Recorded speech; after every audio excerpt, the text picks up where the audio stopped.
Au sommaire de cette édition, En séjour au audience ce Burkina matin Faso, à l'envoyé l'Assemblée législative du peuple, l'ancienne présidente de l'Éthiopie et envoyée du secrétaire général de l'ONU, Sahle-Work Zewde, a été reçu par le Dr Ousmane Boukma, président de l'ALP. Une rencontre qui a permis d'évaluer l'impact et le rôle du bureau de l'ONU dans la sous-région ouest africaine et sahélienne.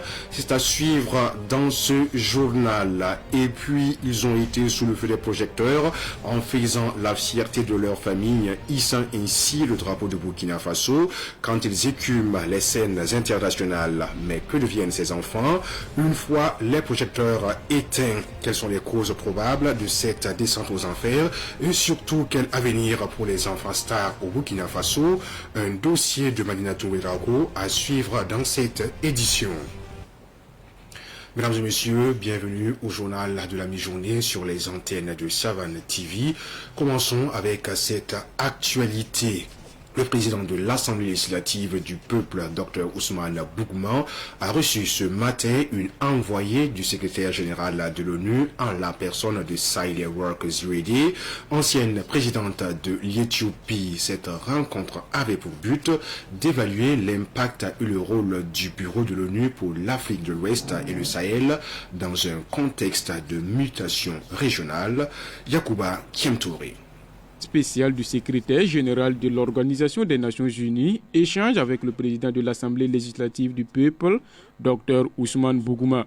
Au menu de ces échanges, il est question pour l'envoyé spécial de l'ONU, Sahle-Work Zewde, de prendre l'avis du Dr Ousmane Boukma sur le rôle du Bureau des Nations Unies pour l'Afrique de l'Ouest et le Sahel dans un contexte de mutation sous-régionale. Dans cette visite, surtout ici à Ouagadougou, nous avons bien sûr rencontré les différentes entités des Nations Unies et des personnalités aussi clés qui peuvent nous apporter un éclairage, mais surtout les autorités. Et je suis ici aussi à l'Assemblée législative du peuple pour avoir le sentiment des représentants des populations ici sur le Bureau des Nations Unies pour l'Afrique de l'Ouest et le Sahel. La visite de l'envoyé spécial de l'ONU est aussi une occasion pour l'organisation de s'enquérir de la situation sécuritaire du Burkina Faso et des pays de l'Alliance des États du Sahel. Dans son rôle de maintien de paix, l'ONU, à travers sa représentante, entend faire une revue pour faciliter le dialogue et la médiation avec les pays de l'Afrique de l'Ouest et le Sahel. C'est une bonne opportunité de discuter de la situation actuelle et de voir comment inscrire un peu le rôle politique des Nations Unies. Je voudrais préciser à cet effet que les Nations Unies, dans leur multiplicité, sont présentes ici au Burkina et l'ont toujours été et continuent à l'être, à servir ce qu'ils doivent servir, la population du Burkina. Nous espérons qu'ils auront l'appui des autorités qui nous l'ont assuré, bien évidemment. On n'avait pas d'issue sur ça, de problème plutôt.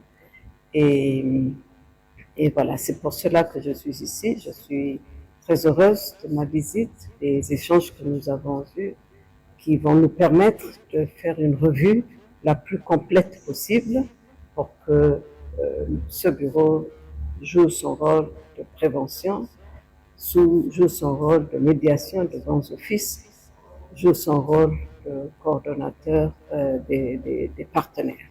Cette évaluation du Bureau des Nations Unies pour l'Afrique de l'Ouest et le Sahel se poursuivra dans d'autres pays membres de l'organisation. Les rapports d'évaluation seront transmis au Conseil de sécurité de l'ONU selon l'envoyé spécial de l'organisation. Comment se passe la saison agricole? Une question qui mérite des réponses et dans ce sens, Savane Média a parcouru des champs à Guigmtenga dans la commune de Koubri pour faire le constat. Chez certains, la saison débute bien, chez d'autres, c'est tout le contraire. Suivons l'élément de réponse avec Samuel Moko. La saison agricole est très en retard, due à la mauvaise pluviométrie.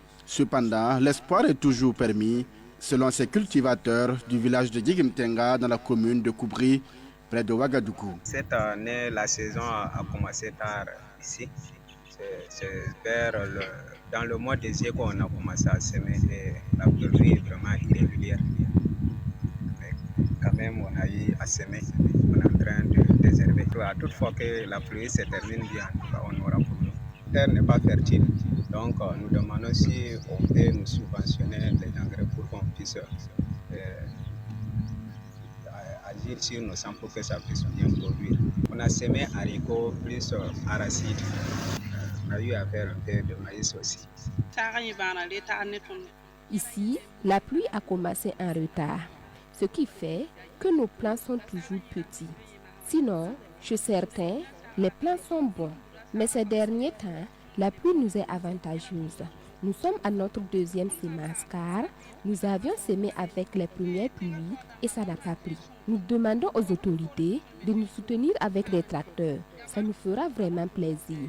Nous prions que Dieu veille sur eux et leur donne la victoire sur nos ennemis qui endeuillent nos familles. Nous sommes en retard, mais c'est vrai, il n'y a pas de problème. Vous voyez maintenant, ça c'est le 22e jour comme ça, le maïs. Moi j'ai l'espoir que ça c'est très bien maïs. C'est très bien, il n'y a pas de problème. Et l'engrais, oui j'ai mis de l'engrais, mais ça c'est l'engrais des tulipes.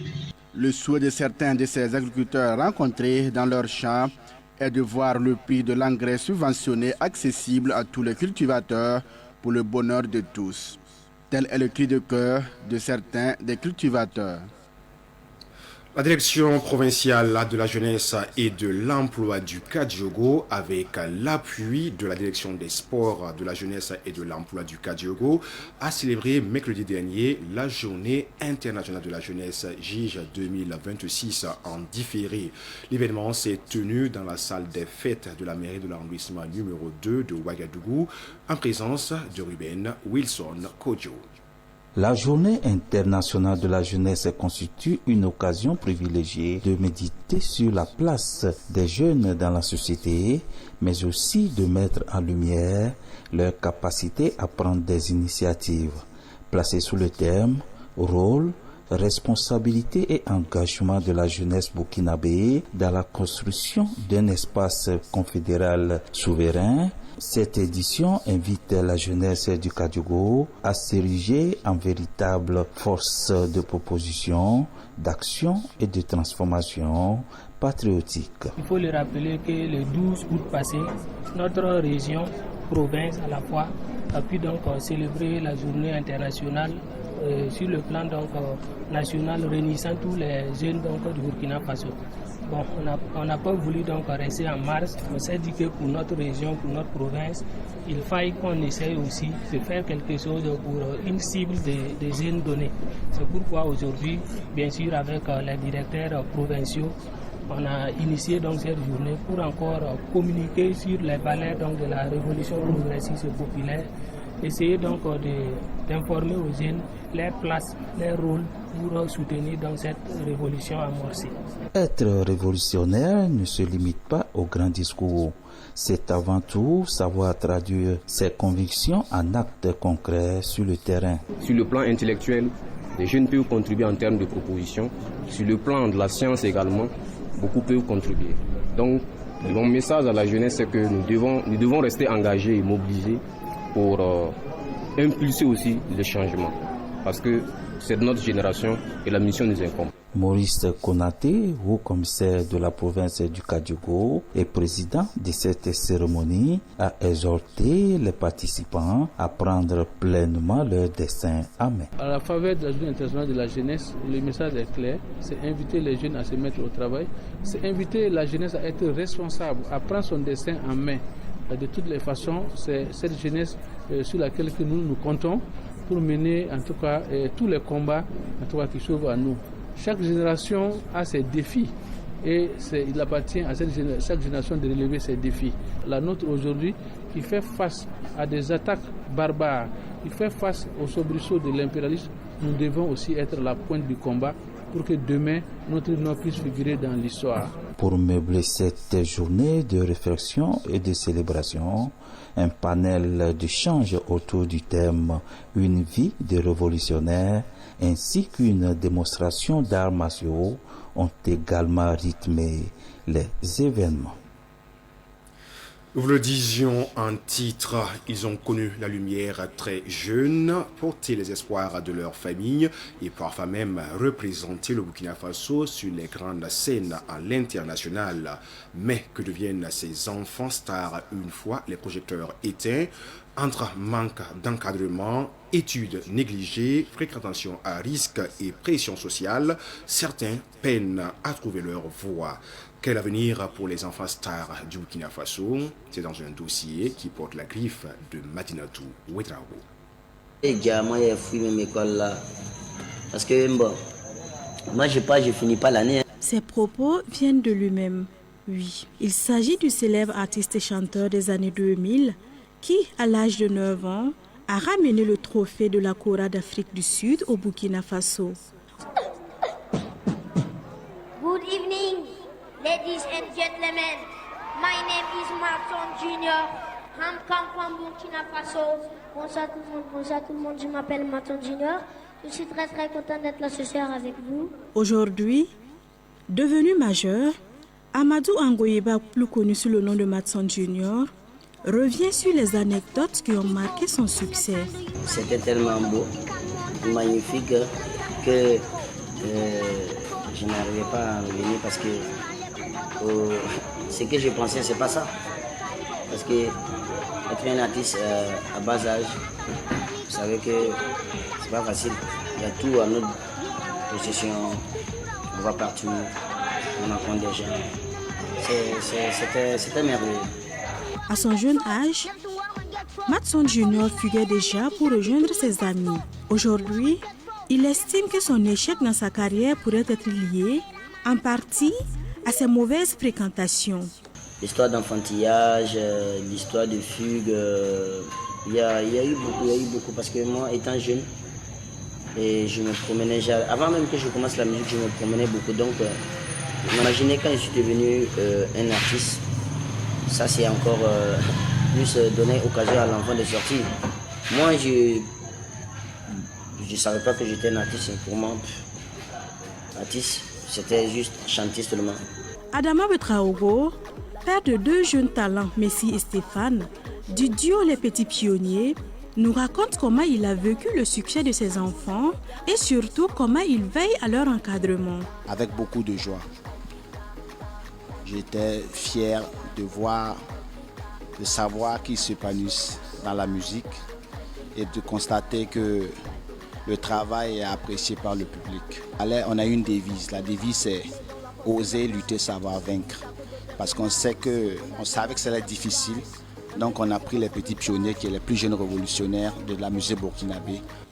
Comme le souligne Marton Junior, les jeunes doivent rester sages et éviter les mauvaises fréquentations. Un avis que partage Adama Ouedraogo, qui encourage ses enfants à privilégier leurs études. Les risques que je vois, c'est les mauvaises compagnies. Parce que les mauvaises compagnies amènent les enfants souvent à consommer. Il y a la drogue, il y a l'alcool aussi. Et souvent aussi, les enfants oublient souvent qu'ils sont des enfants. Et quand la célébrité leur monte la tête, ça peut les faire dérouter. L'aîné du groupe Stéphane Ouedraogo, en classe de 4e, dit accorder la priorité aux études afin de construire son avenir. Son petit frère Messi est quant à lui en classe de CM1. En tant que petit pionnier, je n'ai pas peur de mon avenir parce qu'on a dit qu'il ne faut pas forcer le destin, mais il faut plutôt essayer de l'apprivoiser. Donc en se comportant très bien, en étant un enfant sage et correct, en sachant distinguer le bien et le mal, voilà, on peut avoir un bon avenir. Au fait, j'ai toujours mis les études en priorité. Le père des petits pionniers appelle ainsi les enfants artistes à ne pas abandonner leurs études, malgré le succès et la visibilité que leur donne la musique. Et je demande à tous ces parents, tous ces gens-là qui peuvent aider les enfants, de les aider, parce que les enfants d'aujourd'hui, ils sont conscients, c'est une génération consciente. Si vous voyez, aujourd'hui, les enfants chantent pour encourager les FDS et autres, c'est encourageant. Et je vous dis que ces enfants-là, il y a de l'avenir. Donc demain, je sais que la musique burkinabé ne va pas regretter si les gens décident d'accompagner les plus jeunes, les enfants. Observant de près le parcours de ces jeunes talents, le journaliste culturel Hervé David, on l'a dit le chat, estime que le terme star doit être utilisé avec prudence lorsqu'il s'agit d'enfants. Les enfants stars, c'est vrai que le terme est un peu trop fort pour ces enfants, mais bon, la venue des enfants stars, c'est comme dans tous les autres pays. C'est un suivi généralement.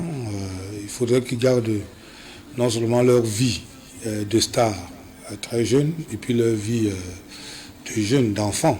C'est très important. Il faut savoir faire la part des choses entre les enfants, leur parcours, que ce soit scolaire, que ce soit en famille, et puis leur vie devant les caméras, leur vie de célébrité.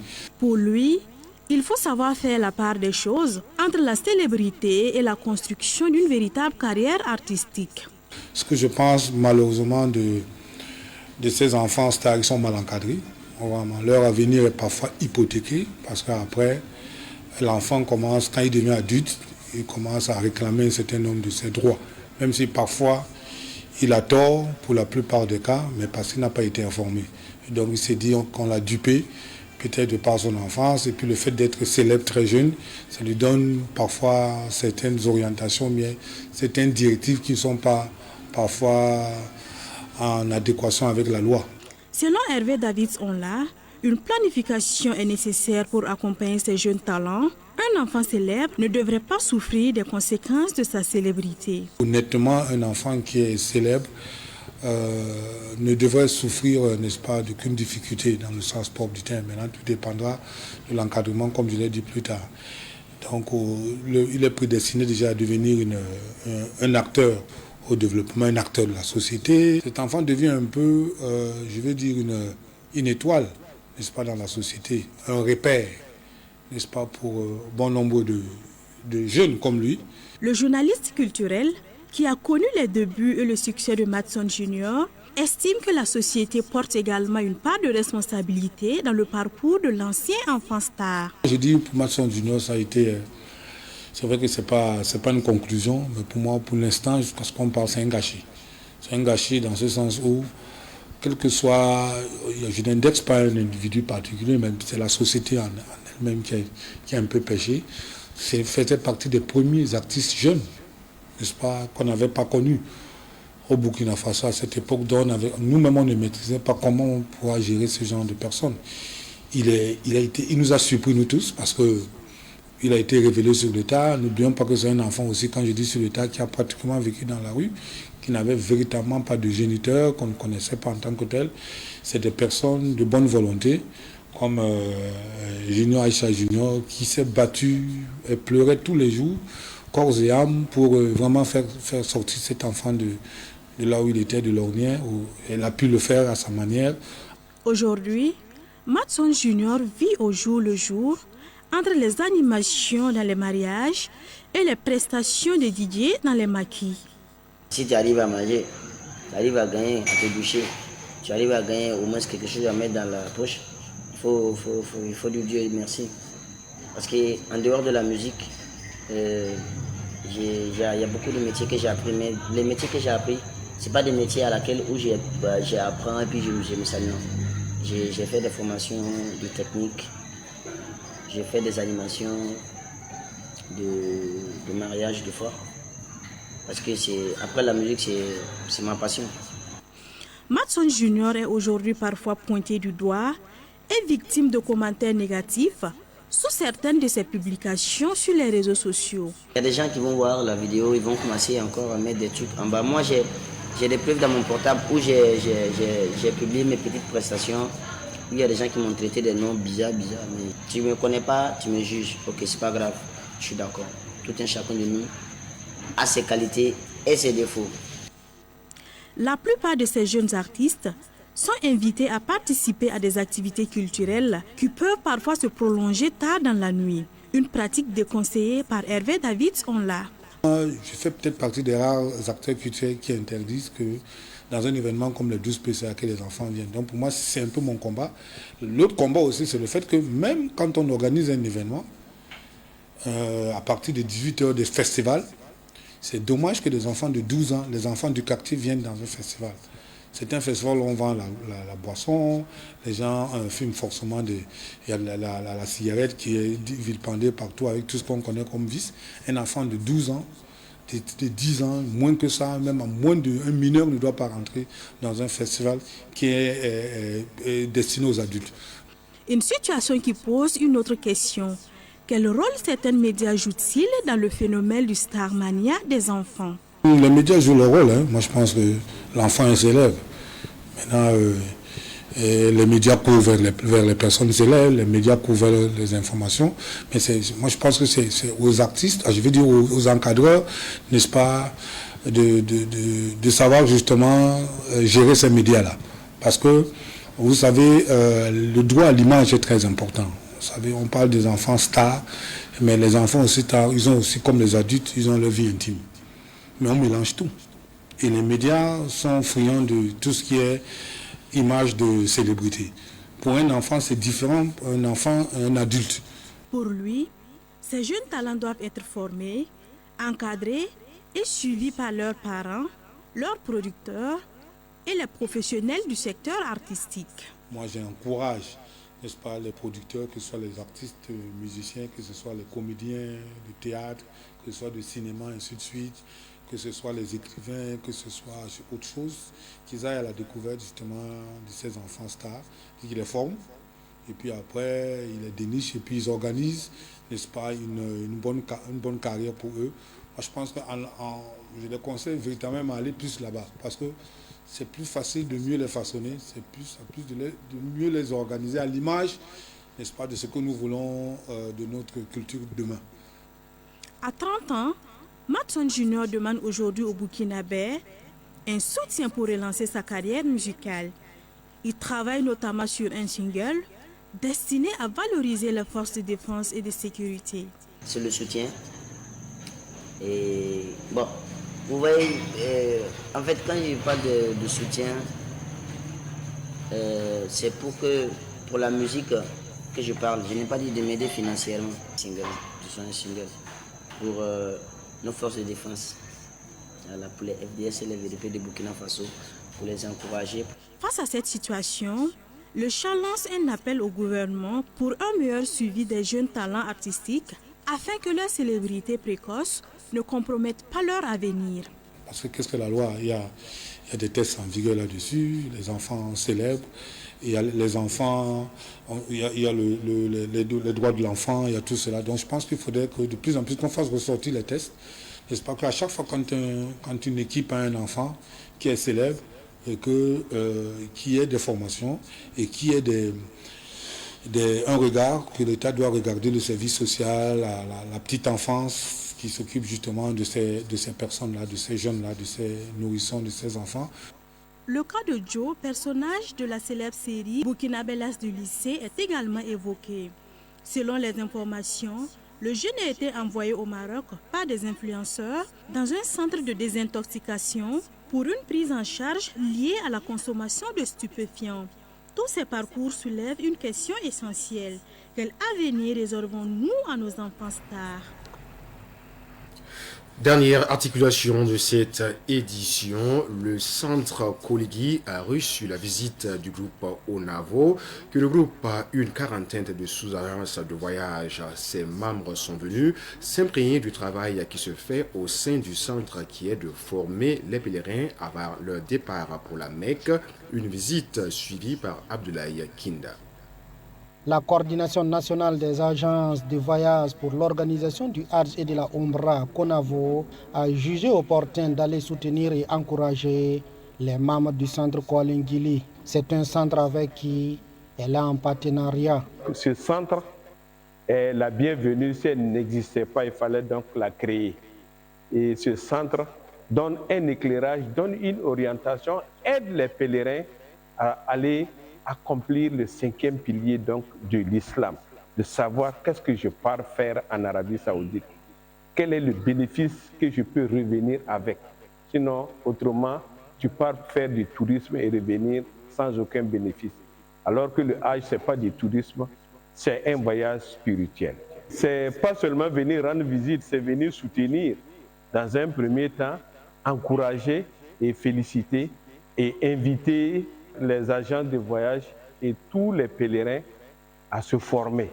La formation est une obligation des agences de voyage. Après une visite guidée et des échanges autour des réalités que vit le centre, son fondateur Elhaj Abdoulaye Sigré se dit satisfait. Moi, en tout cas, je suis très content ce matin. Les délégués des agences de voyage ont décidé de venir nous rendre visite. On a créé un centre de formation qui veut faciliter le travail des pèlerins. Si les pèlerins ont une bonne formation, s'ils arrivent en Arabie Saoudite, et les délégués même ne se fatiguent pas, les pèlerins vont même fatiguer. C'est pour ça que nous, on a créé le centre. On veut un soutien de l'État, on veut un soutien de tout le monde. Tout en saluant l'organisation du Hajj 2026, les agences de voyage invitent le gouvernement à plaider auprès des autorités saoudiennes pour l'augmentation du quota des pèlerins burkinabés pour le Hajj. Depuis 2019, nous sommes à 8143. Donc les autorités sont en train de se battre depuis quelques années déjà pour que ce quota-là puisse augmenter.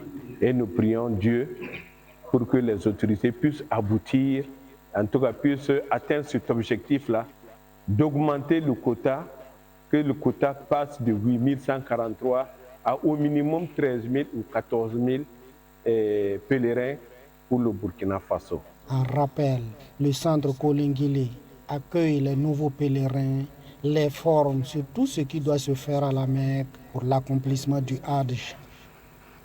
Et c'est la fin de cette édition. Merci à vous qui l'avez suivi. On vous retrouve très prochainement, toujours avec le même plaisir et la même passion. Excellent après-midi à toutes et à tous.